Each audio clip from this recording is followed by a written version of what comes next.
দুপুর করে ছাইরা দেবে আজান। কিয়ামতের ময়দানে ঘর নাই, বাড়ি নাই, গাছ নাই, পানি নাই, আগুন নাও কোনো জায়গা নাই, ছায়ার কোনো ব্যবস্থা নাই। আরে সূর্যের তাপে নাফরমানদের তালুটা টাস টাস করে ফাইটা মগজগুলো ভাতের মতো টকবক টকবক করে উত্তাইয়া বাইয়া বাইয়া পড়তে থাকবে। বাজান আমি বলি না, আল্লাহ রসুল বলছে শুনাইতে আছি।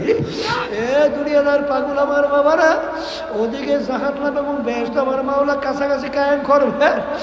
আরে জাহান্নাম কিয়ামতের ময়দানের দিকে এমন ভাবে ঘুরি ঘুরি ডাক দেবে, আসবে আল্লাহ আল্লাহর হাবিব সেজদায় পড়ে কাঁদবে, মালিক আমার উম্মা যদি জাহান্নামে খাইয়া ফেলায়, আমি রাসূল তোমার কুদরত জালালের কসম খাইয়া বললাম আমি তোমার বেহেশতে যাব না, তোমার ইজ্জত জালালের কসম খাইয়া